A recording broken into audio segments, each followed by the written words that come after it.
신앙생활하는 우리가 꼭 기억해야 될 중요한 전제가 하나 있습니다. 참 이거 놓칠 때가 많아서 마음이 아픈데요, 우리가 절대로 놓치면 안 되는 중요한 전제가 뭐냐 하니까 하나님은 우리와 교제하고 싶어 하신다는 거예요. 하나님은 우리와 얼마나 교제하고 싶어 하시는지 성경에 보면 그 교제하고 싶어 우리를 초청하시는 그런 말씀이 참 여러 군데 나오는 것을 알 수가 있습니다. 요한계시록 3장 20절에도 애절한 그 주님의 마음이 느껴지는 그런 말씀이 나오지 않습니까? 볼지어다 내가 문 밖에 서서 두드리노니 누구든지 내 음성을 듣고 문을 열면 내가 그에게로 들어가 그와 더불어 먹고 그는 나와 더불어 먹으리라. 참 이 장면을 이렇게 생각해 보면 눈물겹습니다.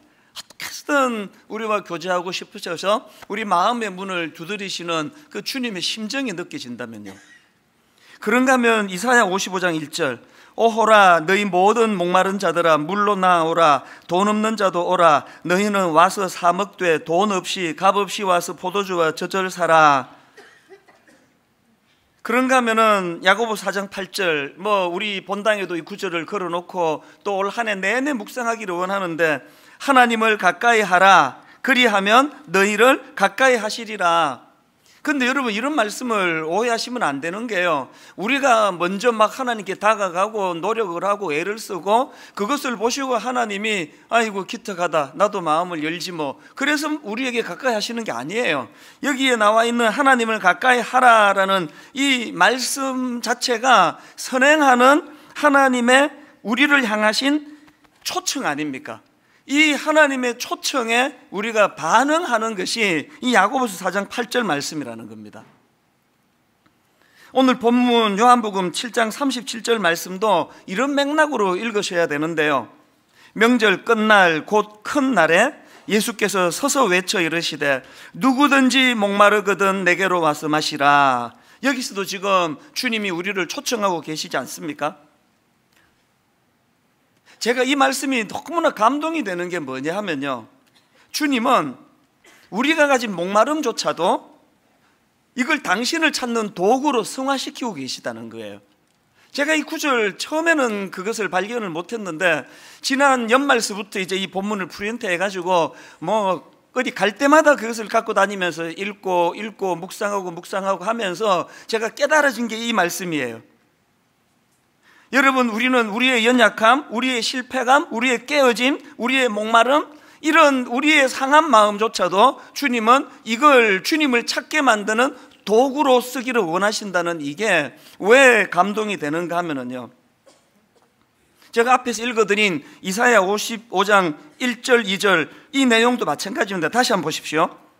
오호라 너희 모든 목마른 자들아 물로 나오라 돈 없는 자도 오라 너희는 와서 사 먹되 돈 없이 값 없이 와서 포도주와 젖을 사라. 그 다음 2절이 중요합니다. 너희가 어찌하여 양식이 아닌 것을 위하여 은을 달아주며 배부르게 하지 못할 것을 위하여 수고하느냐. 무슨 뜻인지 아시겠죠? 인생에 목마름이 올 때 엉뚱한 데 가서 기웃거리지 말라는 말씀이에요. 톨스토이의 작품 중에 안나 카레리나라는 유명한 소설이 있지 않습니까? 그 소설에 나오는 여주인공 안나 카레리나는 아주 관료적이고 또 무덤덤하고 또 이성적이고 그리고 또 늙은 그런 남편과 무덤덤한 결혼 생활을 해오고 있는 러시아의 상류층 여인이에요.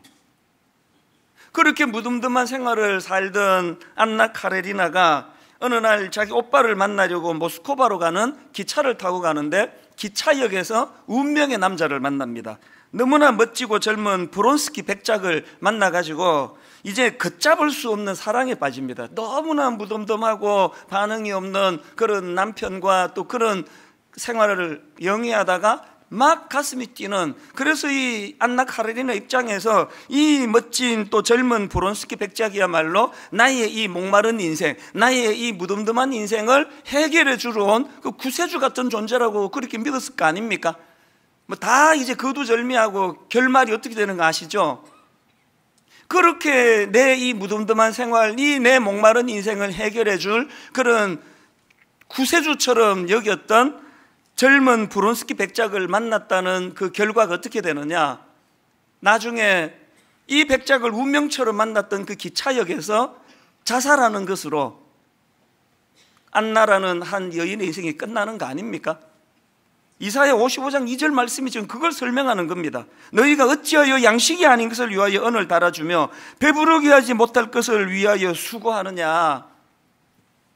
오늘 우리 인생이 목마를 때, 허함이 밀려올 때, 여러 가지 어려운 일들로 마음이 무너질 때 안나가 택한 그 소설의 여주인공이 택한 그 길이 아니라 이런 우리의 상함조차도 주님은 우리와 교제하고자 하시는, 이걸 그 주님이 우리를 초청하시는 재료로 쓰신다는 사실을 인식하고 주님 앞으로 나가야 돼요. 그래서 여러분, 마음이 허하고 부부관계가 뭔가 좀 이렇게 그냥 무덤덤하고 그러시면은 절대 기차 타시면 안 됩니다. 기차 타시지 말고 철학기도 나오셔야 돼. 철학기도. 주님의 부르심 앞에 반응을. 제가 전에도 뭐 농담 삼아 그런 말씀을 드렸지만 여러분, 왜 그렇게 기도 응답이 안 되는지 아세요? 기도 응답 받자마자 또 주님은 나 몰라라 하고 세상으로 나가기를, 그러니까 주님은 그 기도 거리를 갖고 우리랑 교제하는 도구로 쓰시는 거예요. 참 이 설교자 자녀들은 참 희생을 많이 겪는데 우리 집 아이들이 다 그런 거 아닙니까? 근데 수없이 이제 너희들 얘기 왜 안 하마? 설교 시간에 너희들 얘기 안 하면 내 다짐을 했는데 오늘도 너무나 그 적절한 예를 제공하기 때문에 딸아 미안하다. 그러나 이거 성도들이 유혹해서 안 할 수가 없습니다. 우리 딸이 이제 삼수를 했잖아요.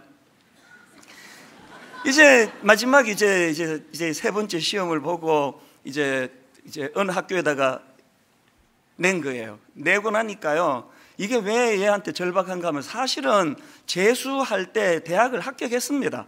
그래서 뭐 다니면 좋겠는데 자기는 이제 더 큰 꿈이 있으니까 그래서 한 번만 더 기회를 달라는 거예요. 뭐 그러더니 어느 날 가서 그냥 그 입학금 다 냈거든요. 등록금 다 냈는데 그 학교 가더니 그냥 돈을 찾아와 버렸어요. 등록금을. 그리고 배수의 진을 치고 나는 한 번 더 꿈을 위해서 달려가고 싶습니다. 그래서 이제 삼수를 했는데 내 수없이 다짐했고 이번이 끝이다. 지금 우리 가정에 지금 기둥이 흔들린다. 사수는 없다. 그걸 계속 강조를 해놓으니까 이제 이해로 봐서는 절박한 거예요. 그래서 이제 그 대학교에 지가 원하는 학교 이력서를 내놓고는 그때부터 새벽 기도를 나오기 시작하는 거예요. 그 추운 겨울에 유난히 그때 겨울이 추웠습니다. 그렇게 새벽 기도를 나오고요. 한 번은 막 눈이 엄청나게 와가지고 그렇게 그냥 폭설이 왔는데도 얼마나 믿음이 뜨거운지 옷을 다 입고 그렇게 해가지고 또 새벽 기도를 드리고 그랬어요. 제가 너무 이뻤습니다. 야, 얘가 이게 믿음이 있는 애였구나. 그래서 내가 너무 기뻤는데 그렇게 하고 합격 발표가 떨어지고 그 다음 날부터 새벽 기도를 끊으신 줄 믿으시기 바랍니다. 큰딸 미안하다. 그러나 사실은 이게 그 아이에게 뭐 너무나 수치스러운 얘기가 아닌 게요, 오늘 누가 이 아이에게 돌을 던지겠습니까? 이게 오늘 우리의 모습 아닙니까? 주님은 기도 응답이 잘 이루어지지 않아 끊임없이 주님을 찾아가는 그 과정에서도 그것을 매개로 우리와 교제하기를 원하신다는 이 마음을 우리가 헤아린다면, 그래서 여러분, 우리는 이 주님의 마음을 헤아려서 이제 새해에 꼭 기억해야 될 두 가지를 오늘 본문을 중심으로 나누고 싶은데요. 첫 번째로 뭘 기억해야 됩니까? 영적인 목마름을 회복해야 된다는 겁니다. 영적인 목마름을 회복하지 않은 상태의 신앙생활, 정말 공허한 신앙생활이에요. 뭐 오늘도 그랬지만 지난 주 중에는 뭐 한 3, 4일 미세먼지로 막 얼마나 고통을 겪었습니까? 이게 옛날에는 4만4온이라 그랬는데 요새는 4만4 미세먼지래요. 그 지난주 월요일 날 막 모처럼 이제 그날 몸도 아프고 막 두통도 있고 그래서 집에서 좀 쉬려고 하니까 이미 한 3, 4일 미세먼지로 창문을 못 열어놓으니까 막 집 안에 공기부터 너무 탁한데요, 월요일이 막 최악 아니었습니까? 막 화가 나더라고요. 그럼 우리 집사람한테 막 괜히 막 신경질을 내면서 뭐 이런 나라가 다 있냐고. 내가 사명만 아니면 나 벌써 우리 엄마인데 돌아갔다 나 미국으로 갔을 거라고. 뭐 이래가지고 사람이 살 수가 있냐고 막 너무 화가 나더라고. 지난 월요일은. 그랬는데 여러분, 내가 믿겨지지 않은 기사를 하나 봤습니다. 무슨 내용인가 하니까요, 서울시 초미세먼지 농도가 세제곱미터당 2000년도에 평균 46 마이크로그램에서 2017년도에 25 마이크로그램으로 초미세먼지 농도가 절반 가까이 줄었다는 거예요. 이게 2000년도하고 지금하고 비교했을 때 초미세먼지가 절반 가까이 줄었다고 한다면 70년대, 80년대 기억나십니까? 그때 제가 그 지방에 살 때요, 우리 형들이나 선배님들이 서울 갔다 오면 막 무용담처럼 좀 이제 자랑하느라고 하는 이야기죠. 야, 서울에 갔다 오는데 막 코가 새카매졌다고, 막 얼마나 그 매연이 심한지 막 코가 막 새카매졌다 그러고, 와이셔츠가 막 이게 막 새카매졌다고, 이거를 막 자랑 삼아서 그런 이야기를 막 떠벌리곤 했거든. 그러면 어린 저희들은 나도 코 한번 새카매져 봤으면 서울 한번 가보고 싶다, 그랬더니 기억이 나거든요. 이 기사가 맞는 게요, 사실 저희들 70년대 80년대는 영화관 같은 데 가면 막 다 담배를 폈잖아요. 막 그 1시간 반 영화 보는 내내 막 자욱한 담배 연기 속에서 그렇게 지냈고, 버스 타면은 막 온 몸에 한 20-30분 타고 내리면 몸에 옷에 담배 냄새가 배일 정도로 차 안에서도 다 담배를 폈거든. 그런데 그때는 전혀 불만 없었습니다. 아니, 지금 미세먼지 농도가 2000년에 비해서, 초미세먼지 농도가 2000년에 비해서 절반으로 지금 떨어졌다는데 왜 이렇게 지금 저희들은 이 미세먼지 문제에 민감해진 거예요? 왜 그렇습니까? 대답 간단합니다. 자각을 하게 된 거예요. 이게 몸에 생각보다 해롭다는 걸 깨닫게 된 거예요. 월요일 날요, 막 너무 막 짜증나서 창문도 못 열고, 막 집안에는 이미 공기가 너무 탁하고 그래서 막 답답해가지고 내가 창문을 내려다 보니까 진짜 이상한 사람 하나 있더라고. 테니스를 치고 있더라고, 테니스를. 지난 월요일 기억나십니까? 시야도 가릴 정도로 미세먼지, 초미세먼지가 막 수치가 빨간 글씨로 그렇게 도배를 할 정도로 나빴는데, 그 사람은 지금 제가 그거 보다가 여보 와서 이거 좀 보라고, 세상에 지금 밖에서 테니스 치는 사람이 있네. 그분은 자기가 지금 부지런해서 이렇게 운동도 하고 근육도 자기가 그리고 유산소 운동을 해서 기쁘다 생각하겠지만, 여러분, 격렬한 테니스 치면서 미세먼지, 초미세먼지가 자기 폐 깊은 데까지 얼마나 해로웠겠냐고요. 누구는 창문조차도 못 열어서 답답한 걸 참는데, 어떤 사람은 왜 그렇게 테니스를 치는 용감한 행동을 보입니까? 이게 자각의 문제예요. 신앙생활이 이런 거예요.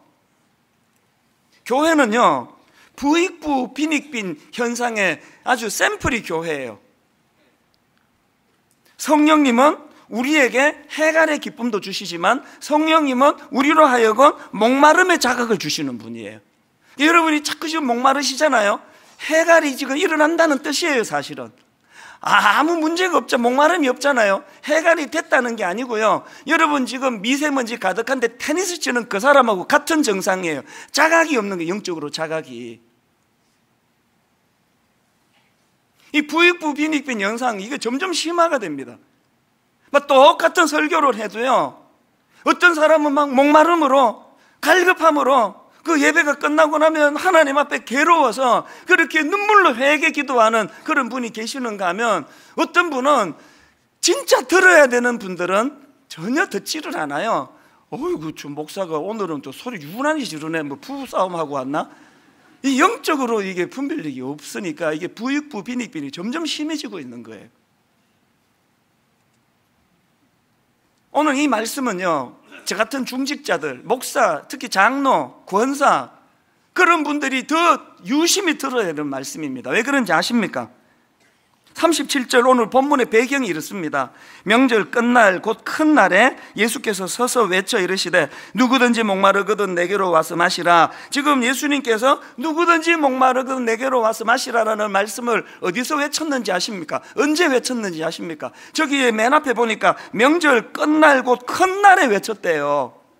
이게 왜 의미가 있느냐 하면, 여기서 말하는 명절은 초막절이에요. 뭐 초막절의 특징을 다 여기서는 다 설명할 필요가 없고요. 초막절하고 오늘 본문이 왜 의미가 있느냐? 초막절이 시작이 되면은 매일 아침 실로암 연못에서 물을 길러 가지고 번제단 위에 물을 부어 가지고 제단으로 그 물이 흘러 가도록 하는 의식이 있었다는 거예요. 매일 아침마다 실로암에서 물을 길러 가지고 그 제단에다가 물을 붓는 그 의식이 있던 초막절 날, 그 명절 끝날에 왜 예수님은 그 곁에서 누구든지 목마르거든 내게로 와서 마시라 그러시느냐고요. 예수님이 보니까 뭐 제사장이고 대제사장이고 뭐고 물 붓는 건 잘하는데, 그 실로암 못에 가서 물 떠가지고 붓는 건 잘하는데, 영혼이 지금 그 미세먼지에 테니스 치는 사람처럼 자기 영혼이 얼마나 고갈하고 황폐해져 있는 걸 모르고 있다는 거예요. 그래서 주님이 거기서 외치는 거예요. 실로암 물 갖다 들이붓는 종교적인 행사가 중요한 게 아니고 너희들의 심령이 지금 메말라 버렸다. 누구든지 목마르거든 내게로 와서 마셔라. 제가 왜 이런 말씀 앞에서 마음이 아픈지 아십니까? 지금부터 29년 전 30살이 되던 해에 미국 이민 생활을 정리하고 한국으로 되돌아왔던 그 즈음에 얼마나 주님을 사랑했으면 제가, 그 가족들 다 있는데 결혼도 안 한 제가 한국으로 혼자 되돌아왔겠냐고요. 신학교를 들어갔는데 너무너무 목마른 거예요. 너무. 참 많이 울었습니다. 그 신학교 1학년 때 교육전도사로 써달라고 여러 교회에다가 이력서를 내는데 이상하게 잘 뭐 뽑아주는 교회가 없고, 여러분 그 주일날 아침에 눈 딱 떴을 때 갈등 없이 자기가 갈 교회가 있다는 게 얼마나 복인지 아세요? 사당동 기숙사에서 주일이 되면은 오늘은 어느 교회 가지? 이 교회 저 교회 그렇게 기웃기웃거리면서 제가 1년을 보냈는데요, 어느 교회 가서 예배를 드리니 교단을 초월하고 울지 않은 적이 거의 없습니다. 예배가 끝나도 감격이 식지 않아서 그렇게 가슴이 뜨거워, 겉으로 보면은 초라하게 짝이 없는 신학생이지만 써주는 교회도 없어서 무교적에 교적도 없는, 소속된 교회도 없는 그런 초라한 1년을 보냈지만 제 생애에 그때는 잊혀지지 않는 추억이에요. 그렇게 하고 29년이 지난 지금 여러분 다 아시지만 뭐 이제 제가 그렇게 초라한 신학생 아닙니다. 큰 교회 목사 되고 이름도 알려지고 굉장히 예전에 비해서 인간적으로 겉으로 미꾸라지 용된 것 같아요. 그러나 전 이게 슬프다는 거예요. 이게 분명히 내가 신학생 시절에 알아주는 사람 하나도 없던 그 외로운 그 시절에는 목이 말랐거든요. 주님 더 충만히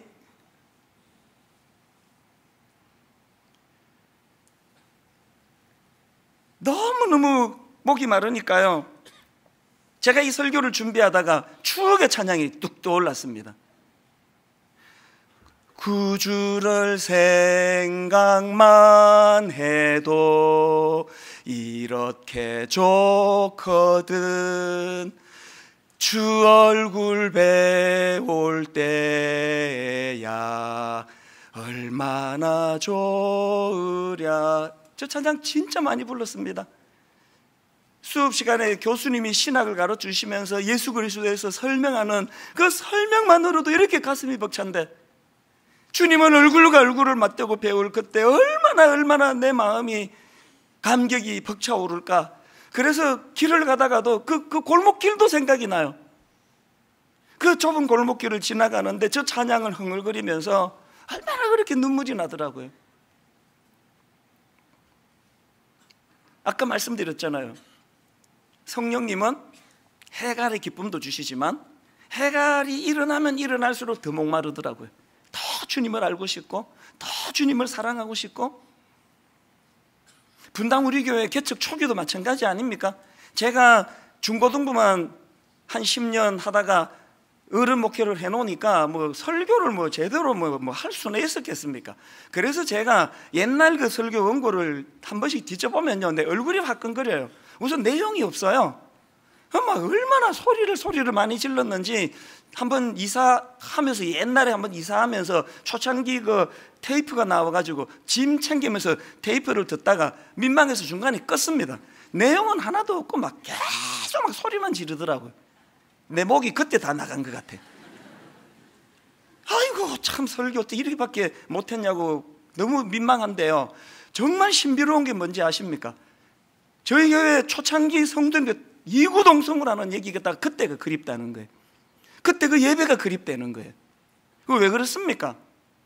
이거는 무슨 강연하는 시간이 아니거든요. 제가 여러분에게 말씀을 드리고 여러분이 제 얘기를 듣는 거로 끝나는 게 아니라 여기에 그 삼위 하나님이 개입하시는 영적인 행위거든요. 내가 아무리 어설프게 설교를 해도 거기에 뭐가 있었습니까? 그때는 목마름이 있었거든요. 정말 주님을 사랑하고, 그래서 그때는 설교하다가 얼마나 많이 울었는지 몰라요. 제가 설교하다가도 많이 울었습니다. 제가 오늘 본문을 지난 연말서부터 묵상을 하면서 너무너무 사모하는데요, 최근에 어떤 일이 있었냐면은, 여러분 그 팔복을 가지고 만든 산상수훈의 마태복음 5장의 그 팔복을 가지고 만든 찬양 혹시 아십니까? 심령이 가난한 자는 천국이 저희 것이요, 애통하는 자는 복 있네, 위로를 받을 것이요. 이렇게 팔복을 쭉 노래하는 그 찬양인데요, 맨 끝에 이제 이 팔복을 다 설명하고 이제 이거를 정리하면서 나오는 한마디가 나옵니다. 내게도 주소서, 내가 복을 받기 원하네, 오 내 주여 주소서. 인터넷으로 제가 이거를 그 찬양을 듣는데 마음이 너무 뜨거워지는 거예요. 내게도 주소서, 내게도 주소서. 하나님, 우리 마음 안에 이 심령이 가난한 자, 애통하는 자, 다른 어떤 것을 구하기보다 주님 목마름을 허락해 주시기 원합니다. 내게도 주소서, 내게도 주소서. 그 바깥에 사람들이 뭘 잘 모르고 뭐 자꾸 분당 우리 교회가 뭐 좋은 교회니, 뭐 구제 많이 한다고 좋은 교회입니까? 교회가 뭐 교회가 좋은 교회니 그런데 그분들이 지금 속고 있는 거예요. 담임 목사님 저부터 해가지고 이거 지금 뭐 구성만 갖추고 있는 거 아닙니까? 막 종교 행위, 실로한 못에 가가지고 물 붓는 거 뭐 다 잘하고 있는 거 아닙니까? 예배 순서 하나에 누가 우리 예배에 대해서 시비 걸겠습니까? 구색 다 갖추고 있지만 진짜 여러분 내면에, 제 내면에 목마름이 없다면, 갈증이 느껴지지 않는다면 이건 하나의 종교 행위지 하나님이 원하신 예배 아닙니다. 여러분, 오늘 우리 예배를 드리고 계시는 현장에서 주님이 안타깝게 목마른 자들은 다 내게로 오라, 그렇게 외치시는 탄식이 들려지지 않으세요? 이거 회복해야 돼요. 사람들이 뭐라고 평가하는 그건 겉만 보고 하는 이야기고, 하나님 올 한 해 내내 저에게 이 목마름을 허락해 주시기 바랍니다. 미세먼지가 사실 옛날보다 뭐 절반의 절반으로 뚝 떨어졌는데도 막 이렇게 호들갑을 떨면서 마스크 쓰고 막 벌벌 떠는 거, 그게 자각이 일어났다고 그렇다면 영적으로도 주님 앞에 아버지, 죄 짓는 문제, 회개하는 문제, 사람을 상대하는 문제, 누가 뭐라고 둔하게 살아가든 말든 나는 이 문제를 정확하게 알고, 그래서 올 한 해 내내 우리가 이 목마름을 구해야 돼요. 요한복음 4장에 나오는 수가성 여인 아시잖아요. 가정이 깨지고 어떻게든 해보겠다고 또 다른 남편 만나는데 또 깨지고, 또 다른 남편 만나는데 또 깨지고, 그래가지고 진짜 인생의 목마름을 가지고 있는 여인이 수가성 여인 아닙니까? 그 과정에서 깊이 그 상처를 가지고 인생의 목마름을 가지고 신음하고 있던 여인을 주님이 찾아가시지 않습니까? 그래서 요한복음 4장 13절에 보니까 예수께서 대답하여 이르시되 이 물을 마시는 자마다 다시 목마르려니와 내가 주는 물을 마시는 자는 영원히 목마르지 아니하리니 내가 주는 물은 그 속에서 영생하도록 솟아나는 샘물이 되니라. 주님의 그 선포 앞에 그 여인의 반응을 한번 보십시오. 그 다음 15절, 여자가 이르되 주여 그런 물을 내게 주사, 주여 그런 물을 내게 주사. 목마르지도 않고 또 여기 물길로 오지도 않게 하옵소서. 안나 카레리나라고 하는 그 톨스토이 소설에 나오는 그 여자처럼 인생의 목마름을 기차역에서 만난 어떤 외간 남자, 멋지게 생긴 그 남자에게 빠져가지고 자살로 인생을 끝나는 그 길로 가는 것들이 한 길이 있다면, 오늘 주님은 우리의 목마름을 깨우쳐 주시기를 원하고 그 목마름을 통해서 주여 내게도 그 물을 주시기 원합니다. 올 한 해 내내 정말 영적인 목마름을 회복시켜달라고. 왜? 나는 지금 성령의 충만함으로 해갈됐습니다. 그건 목마름이 뭔지 모른다는 뜻이에요. 성령님은 해갈의 기쁨도 주시지만 더 목마름을 깨닫게 하시기 때문에 성령의 해갈이 일어나면 일어날수록 목마름이 더 커지는 거예요. 그런가 하면 두 번째로 뭘 하나 더 기억해야 되느냐, 영적인 목마름을 회복하는 것도 중요하지만 둘째, 그 영적인 목마름이 자각될 때 성령님을 의지해야 된다는 겁니다. 여러분, 오늘 본문의 이 흐름을 보면 약간 조금 좀 갸우뚱거려지는 부분이 하나 있습니다. 이해가 잘 안 되는, 얼핏 보기에. 이 흐름을 한번 보십시오. 37절에서 주님이 초청하십니다. 명절 끝날 곧 큰 날에 예수께서 서서 외쳐 이르시되 누구든지 목마르거든 내게로 와서 마시라. 주님이 지금 내게로 오라고 초청을 하시거든요. 근데 그 다음 말씀이 연결이 좀 이상한 거 아닙니까? 38절을 보세요. 나를 믿는 자는 성경의 이름과 같이 그 배에서 생수의 강이 흘러나오리라 하시니, 이게 누구를 설명한 거냐? 39절, 이는 그를 믿는 자들이 받을 성령을 가리켜 말씀하신 것이라. 지금 예수님이 내게로 와라 그랬으면 나는 이런 사람, 이런 구세주라고 그 당신을 설명해야 되는 거 아닙니까? 그 내게로 오라 그리고 지금 성령님을 설명하고 계시다는 거예요. 이 본문에서 그런 느낌 가져본 적 없습니까? 내게로 오라 그러셨으면 내 특징은 말이야 쭉 그렇게 설명을 해야 되는데 왜 성령님을 설명하느냐고요. 왜 그러냐고요. 바로 이 문제 제기에 대한 답이 고린도전서 12장 3절에 있습니다. 성령으로 아니하고는 누구든지 예수를 주시라 할 수 없느니라. 왜 예수님이 내게로 오라 하시면서 성령님을 소개하십니까? 성령님은요, 우리에게 여러 가지 좋은 것들을 많이 주시고, 우리가 주로 성령님의 그 속성을 붙드는 건 그 별책 부록 같은, 사실은 그거 별로 중요하지도 않은 거 붙드는데요. 잘 들으세요. 성령님이 우리에게 주시는 진짜 중요한 사역은요, 성령님의 역할은 우리를 예수님께로 인도하시는 역할이에요. 그래서 성령님을 막 너무 사랑하시는데 예수님에게 관심이 없어. 그 병든 신앙이에요. 또 맨날 마냥 십자가 복음 외치는데 막 성령님에 대해서는 막 알레르기 반응을 보여. 그 병든 신앙이에요.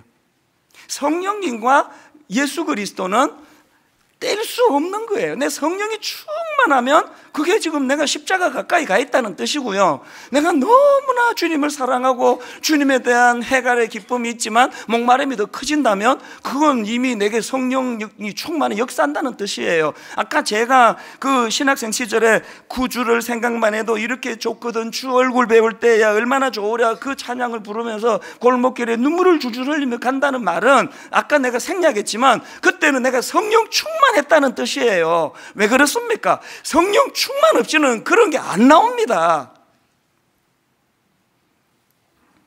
제가 지난주에 그 맹인 바디메오 그 인물에 대해 가지고 설교하면서 우리도 바디메오처럼 마음에 뚜렷한 삶의 목표가 있어야 된다고 설교했더니 바로 그날 어떤 분이 홈페이지에 글을 올리셨어요.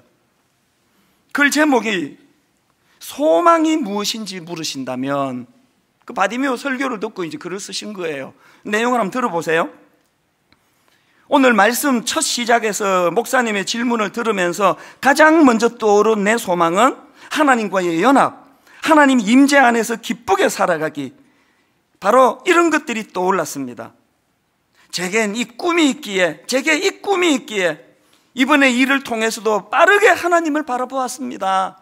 그러면서 이분이 자기를 소개하시는데요, 분당 우리 교회 특세를 통해서 믿음 생활한 지 12년 차가 되는 분이래요. 이게 모태신앙 자기 소개한 게 약간 좀 다른 거 아닙니까? 그냥 나 예수 믿은 지 12년 차입니다 이렇게 이야기해야 되는데, 분당 우리 교회에서 특세에서 은혜 받은 지 12년 되는, 뭘 이야기합니까?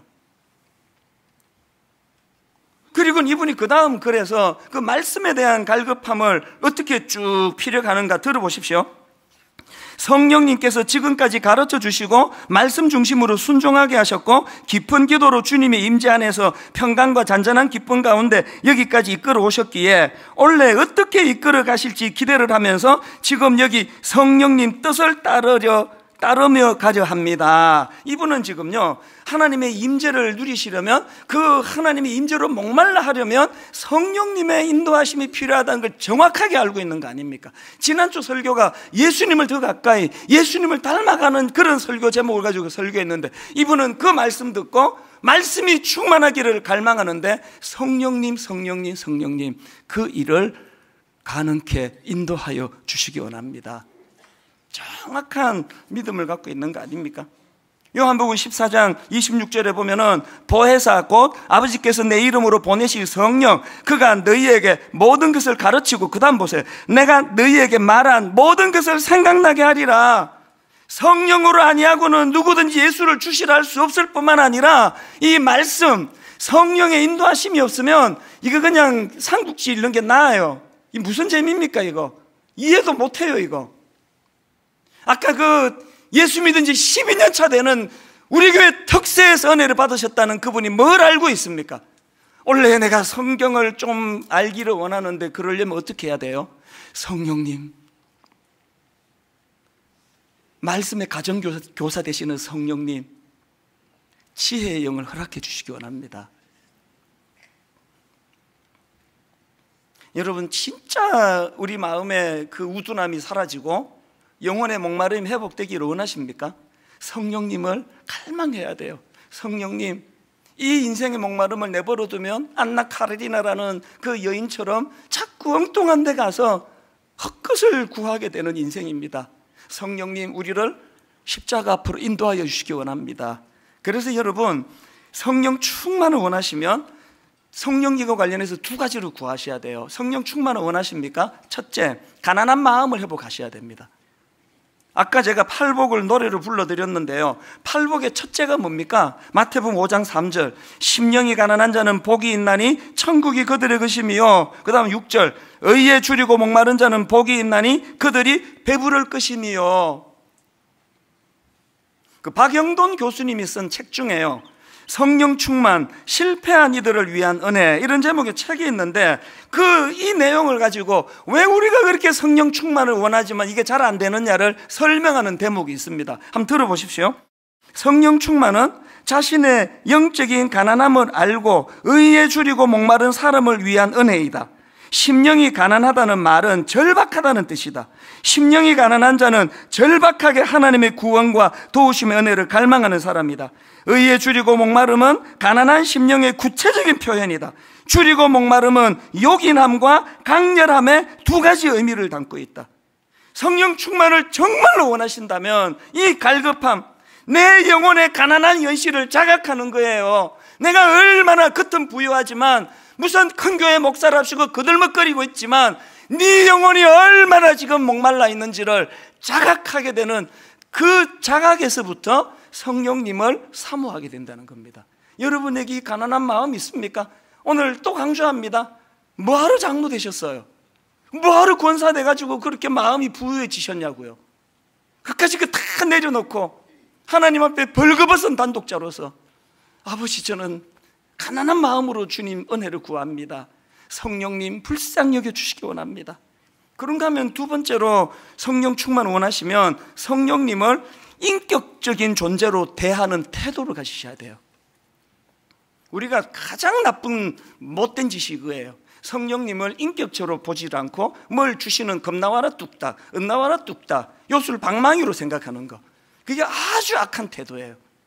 성령님을 그분이 주시는 그 무엇이 아니라 그분 자체를 존귀히 여기며 그분을 너무나 사랑하는, 그분은 지속적으로 우대해 드리는 태도.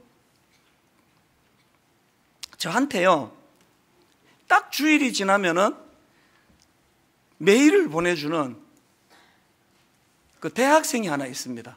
그 참 고마운 사람이에요. 주일 예배가 끝나고 나면 월요일 날 짧지도 않아요, 장문의 메일을 보내줍니다. 그러면서 자기가 참 꿈이 있고 목표가 있고 학교도 좋은 학교를 다녀요. 그 꿈이 있는데, 목사님, 오늘은 목사님 이 설교를 듣고 제가 이렇게 힘을 얻었습니다. 목사님, 또 그 다음에 또 이런 은혜를 받았습니다. 사실 저한테 이 메일이 뭐 쏟아져 들어오기 때문에요, 답을 잘 못합니다. 뭐 한 10통, 20통 오면은 그것도 짧게 답을 뭐 할까 말까 하는데, 이 형제는 막 지속적으로 저한테 그렇게 메일을 보내요. 그런데 놀라운 일이 일어났습니다. 뭐 이 사람이 저한테, 목사님 내 이름 좀 기억해 주세요, 많은 사람이라서 어렵겠지만 저를 꼭 기억해 주세요, 그러면 한마디도 한 적이 없는데요, 어느 날 보니까 그 형제가 내 마음에 자리를 잡았어요. 어떤 날 월요일 날 메일이 안 오면 기다려져요. 아프나? 오늘 은혜가 잘 안 됐나? 각 마음이 가요. 만나본 적도 없거든요. 왜 이런 일이 일어난다고요? 모든 인격자는요, 자기에게 관심을 갖고 자기를 격려해주고 자기가 자기 존재를 인정해주는 그 사람에게 마음이 가는 거거든요. 한국교회 그 성도님들이 모르는 게 있습니다. 권사님 두 분이 이제 길 가다가 저를 만나요. 한 권사님이 이렇게 말합니다. 아이고, 목사님 말씀이 너무 좋아가지고 요새 내가 은혜를 많이 받습니다. 그러면 옆에 권사님이 이렇게 대답하세요. 박 권사, 그런 소리 하지 마, 목사님 교만해져. 그 옆에 있는 권사님이 뭘 모르는지 아세요? 한국교회 목사님들이요, 교만해서 망하는 사람 한 명 있을 때요, 낙심, 좌절감, 우울, 이런 걸로 무너지는 목사님이 10분이에요. 사실 뭐 저는 그 옆에 권사님 말씀이 맞아요. 저한테는 칭찬 안 해주셔도 돼요. 그러나 이 설교 인터넷으로 다른 교회 분들 많이 들으시잖아요. 다른 교회 분들 잘 들어보세요. 여러분 목사님이요, 교만해서 망할 확률보다는 마음이 너무 힘들어서, 우울해서, 격려를 받지 못해서, 그래서 마음이 무너질 확률이 훨씬 많습니다. 오죽하면은 전에 말씀드렸잖아요. 어느 지방의 목사님 출근하면서, 여보, 사모님한테 간설계 맡기고 갈 테니까 잘 보관해줘. 그냥 성도들이 조금만 칭찬하면은 교만해진다고 그런 거는 못하게 하고, 조그마한 것만 있으면 막 그냥 지적을 해대니까 목사님들이 마음이 병들어가는 거예요. 오늘 저는 수많은 사모님들을 격려하고 싶어요. 얼마나 많은 사모님들이 지금 마음이 우울하고 심지어 우울증으로 시달리는지 아십니까? 성령님도 마찬가지예요. 여러분, 성령님에 대하여 그분을 자꾸 인정해 드려야 돼요. 저는 길 가면서도 많이 해요. 누구 상담하고 나면 혼자 독백합니다. 세상의 하나님, 이 성령님이 이 우둔한 저 같은 입술을 통해서 어떻게 이렇게 지혜로운 권면이 가능했겠습니까? 이것을 허락하신 분이 성령님인 줄 믿습니다. 우리 성령님 정말 멋지십니다. 속으로만 생각 안 해요. 자꾸 표현을 해요. 왜? 성령님하고 저하고 공통점, 인격을 가지고 계세요. 여러분, 성령 충만 원하십니까? 성령님을 인정해 드리세요. 그분을 찬양해 보세요. 결론을 이렇게 맺기 원합니다. 첫째, 영적인 목마름을 회복하기를 이번 한 해 내내 소원을 두십시오. 둘째, 영적인 목마름이 있을 때 성령님을 더 의지하기 원합니다. 내 자아는 죽고 성령님 나를 이끌어 주셔서 우리로 주님 앞으로, 십자가 앞으로 복음으로 인도하여 주시옵소서. 이 두 가지 제목을 올 한 해 내내 사모하며 기도 제목으로 삼는 복된 여러분, 또 제가 되기를 주님 이름으로 축원합니다. 오늘 이 말씀을 기억하시면서 아까 말씀드렸던 그 우물가의 여인, 우리들의 찬양 465번입니다. 우리 찬양 가사를 기억하시면서 함께 찬양하기 원합니다. 우물가의 여인처럼 난 구했네. 우물가의 여인처럼 난 구했네. 뭘 구했습니까? 헛되고 헛된 것들을 주님이 초청하십니다. 그때 주님 하신 말씀, 주님 하신 말씀, 내 세매와 생수를 마셔라. 다시 한번 고백하십니다. 우물가의 여인처럼 난 구했네. 뭘 구했습니까? 헛되고 헛된 것들은 그때 주님 하신 말씀, 내 세매와 생수를 마셔라. 목마름을 가지고 주님을 찬양합니다. 오 주님 채우소서. 나의 잔을 높이 듭니다. 하늘 양식 내게 채워주소서. 넘치도록 채워주소서. 많고 많은 사람들이 찾았었네. 뭘 찾았습니까? 헛되고 헛된 것들은 주 안에 감추인 법에 세상 것과 난 비길 수 없네. 목마름으로 주님을 찬양합니다. 오 주님 채우소서. 나의 잔을 높이 듭니다. 하늘 양식 내게 채워주소서. 넘치도록 채워주소서.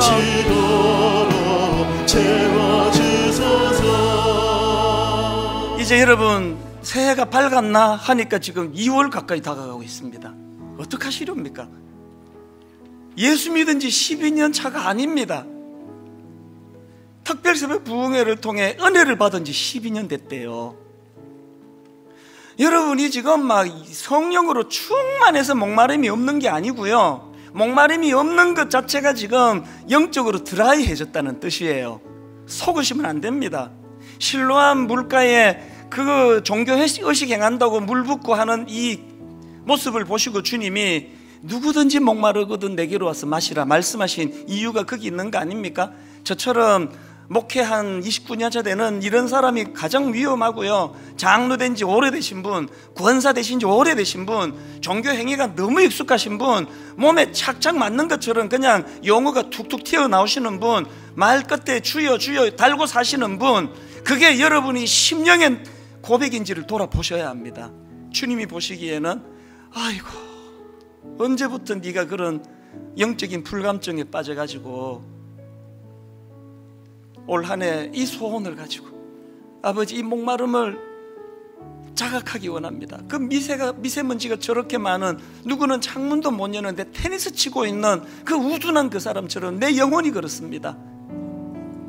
우리 한 번 더 찬양할 동안에 주님 헛되고 헛된 것, 그래서 결국은 인생의 목마름을 그 톨스토이 소설에 나오는 안나 카리리나처럼 엉뚱한 곳으로 가다가 인생이 어려움을 겪는 이게 현실이라면 주님 내 목마름이 자각되고 이것이 주님을 찾는 재료가 되게 하여 주시옵소서. 가사를 생각하시면 한 번 더 우물가의 여인처럼 난 구했네 찬양하시겠습니다.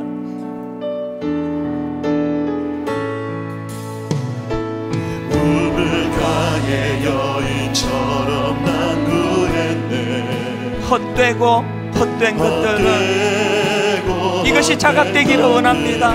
그때 주님 하신 말씀,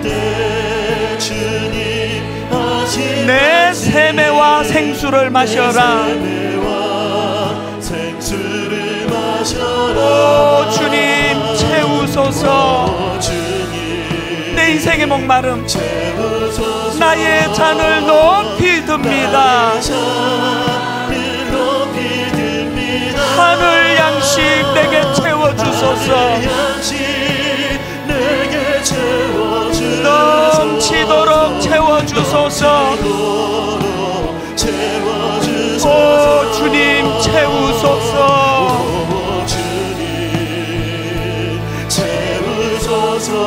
나의 잔을 높이 듭니다. 높이 듭니다. 하늘 양식 내게 채워주소서. 넘치도록 채워주소서. 두 가지 놓고 구합니다. 목마름을 주시옵소서. 목마름을 자각케 하여 주시옵소서. 하나님, 목마름을 자각케 하실 뿐만 아니라 성령님이 바로 이 일을 도우시는 분이라는 걸 깨달아 알기를 원합니다. 성령 충만을 구합니다. 우리 통성으로 같이 한 목소리로 같이 기도하시겠습니다. 살아계신 하나님 아버지, 인생의 목마름으로 아버지, 저희들의 갈망과 영적인 목마름을 회복시켜 주셔서 가정의 만족이 되지 않아 자녀 문제로 건강을 다쳐 어떤 실패를 경험함으로 하나님 이런저런 인생의 목마름으로 갈증을 느끼는 우리를 주님은 이것조차도 주님을 만나는 도구로 사용하기를 원하십니다. 우리 인생의 목마름을 하나님 아버지 엉뚱한 곳을 기웃거리는 그런 잘못된 결정으로 가지 않도록 도와주시고, 아버지 우리 인생의 목마름을 주님을 찾고 주님을 만나게 했으며 주님 앞으로 나아가는 도구가 되게 하여 주시옵소서. 오 주님, 내게도 주소서. 내게도 주소서. 갈망하는 그 수같은 여인처럼 목마른 내 영혼 주님 앞으로 나가기를 원하오니 주님 인도하여 주시옵소서. 하나님 아버지 앞에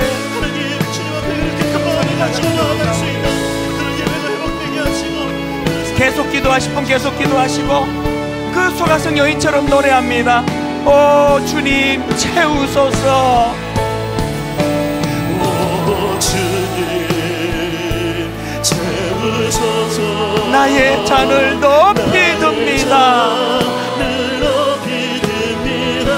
하늘 양식 내게 채워주소서.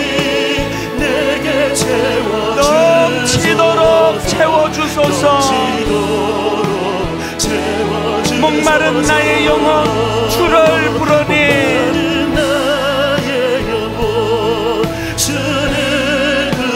나의 마음 만져주소서.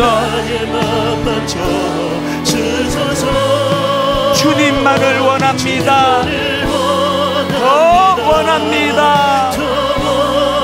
나의 마음 만져주소서. 주께 가까이 날 이끄소서. 간절히 주님만을 원합니다. 채워주소서. 주의 사랑을 진정한 찬양 드릴 수 있도록 우리 다 자리에서 일어나셔서 다시 한번 주께 가까이 날 이끄소서. 간절히 주님만을 원합니다. 채워주소서.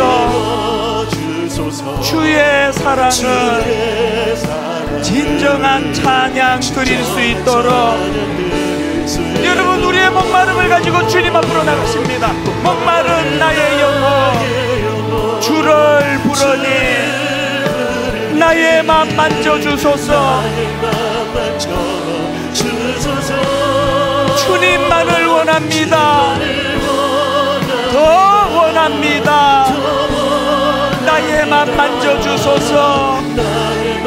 마지막으로 선포하십시오. 목마른 나의 영혼 주를 부르니 나의 맘 만져주소서. 주님만을 원합니다. 더 원합니다. 나의 맘 만져주소서.